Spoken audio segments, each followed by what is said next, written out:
No, I wouldn't use the word scared, but anytime as an athlete, and especially when you've been in the same locker room and you've dealt with different personalities, you get a better understanding of what makes that person tick. And everyone around the NBA, it's pretty consistent. They understand who Russell is. He is a throwback player. He goes 120%, not only in practice, but every game. He's a no-nonsense guy. And for a smaller guy, he's actually one of the tougher guys in the NBA. There's only a few of those. You know, there's only a few of them that go around. So, no, I wouldn't say KD was afraid of him, but he's got such a healthy respect for the competitor that Russ is, the type of person that Russ is, and he knows Russ has no back down in him. So, in pursuing this and going back to OKC, he understands, there's certain things that I can't get into. And KD, he's not a confrontational guy. He's not an in-your-face, Nick type person. He's not that type of player. Very seldom do you ever see him getting in any challenges with other players. But he knew this was going to be something that he's never dealt with. And he didn't want to make it personal between West and himself. But it spoke to the reason why he didn't call Russ when he was deciding to go to Golden State. Because he didn't want the confrontation or even the conflict of what Russ might say and how Russ might react to it. So I think he's got a very, very healthy respect for him. If he was going to get into an altercation, as you saw later in the game, he'd much rather be arguing with someone else than arguing with Russell Westbrook. All right. It's interesting because you're totally right that KD is not a confrontational guy. In fact, that's probably why, to this day, he has not called Russell Westbrook. He just ghosted him in relationship terms instead of manning up and owning up to the decision, which was his own decision. But you mentioned he's not confrontational, which is why the moment with Andre Roberson was so interesting to me. Because this is not who KD is. KD's never been thrown out of a game for fighting. He's only been ejected from 2 games ever. One was for a flagrant foul, one was for yelling at the ref. He had this extra pent-up aggression. And he had chances to take it out on Russ. Early in the game, the Warriors are bringing the ball up court. Russ is trailing, I think it's Steph Curry. Durant's setting a pick near midcourt, and Russ two-hand shoves him.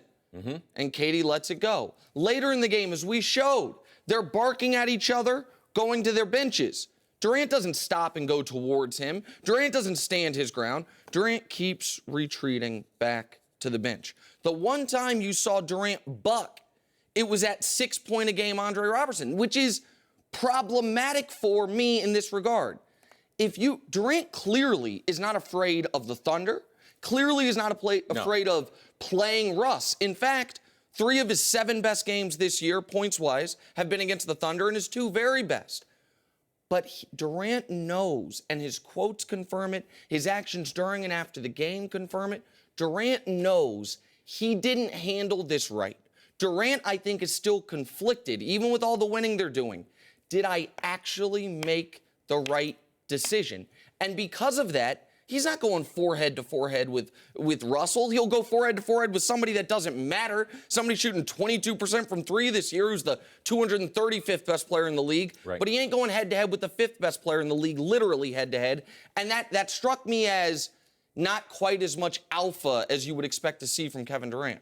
Well, Kevin Durant, I think that he's an alpha as a basketball player, but he doesn't have that football mentality that Russell has. Right. Now, there's very few people in the NBA that do have that. And if I'm Kevin Durant, who I would like to say is a mama's boy. You know, he is. That's not a bad thing necessarily. Proud to be a mama's boy. Nothing wrong with that. Chris Carter might be a bit of a mama's boy. Absolutely. I was raised in a single-parent home. Absolutely, I'm a mama's boy. Yeah. That's all you can be when you don't have a dad. But the way his whole thought process and the way he deals with conflict is totally different than Russ. Russ would have turned this in more than a verbal battle into more of a physical challenge. Absolutely. And that's what I think KD didn't want. And KD backed down from it. Maybe, and now listen, you can be watching this show and say that was smart. It was good that KD was the bigger man and backed down. And I didn't have a problem with KD not responding to Russell shoving him. I didn't have a problem with KD walking back to his bench when they were barking at each other until I saw KD go forehead to forehead with Robertson. That's when I said, okay, well, hold on. If you're going to fight to use a loose term, Right. with somebody. Do it with the guy who wants to fight you. There is one number that I think speaks to the type of player Russ is. Russ this year against Golden State, 31, 10, and 10.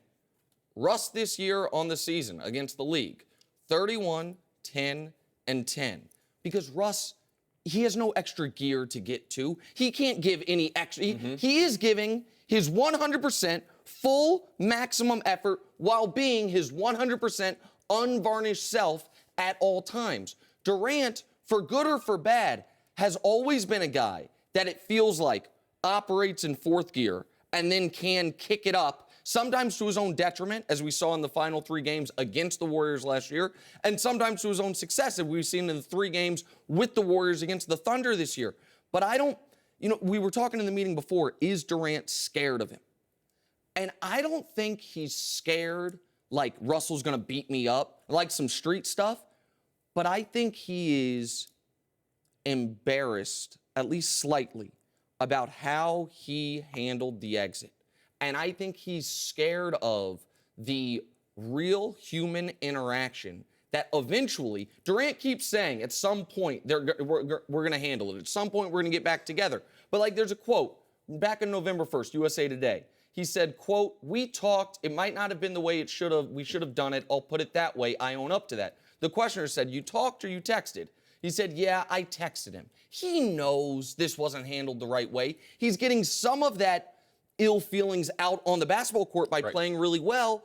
But you can just tell from his post-game comments, they weren't as loud as I thought they were. He did a pre-game interview a few days before with Bill Simmons. That was about an hour and a half, really interesting.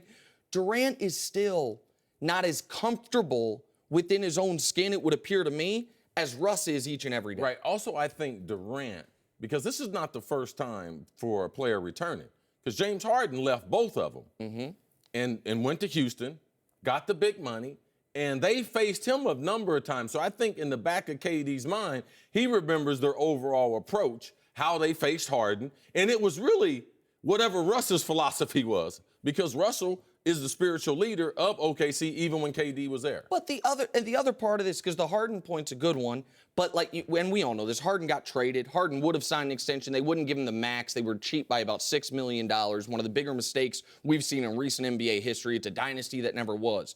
But I wonder, once it came out that Draymond was texting Durant throughout the season, that this recruitment started early, while they were battling, before the All-Star break.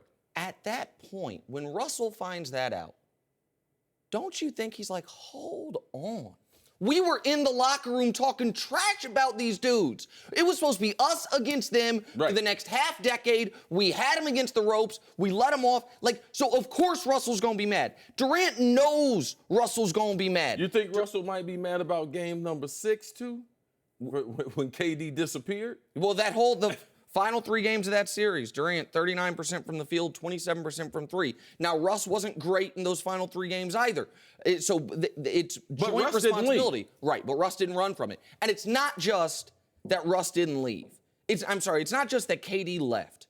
It's that it's one thing if your girl leaves you.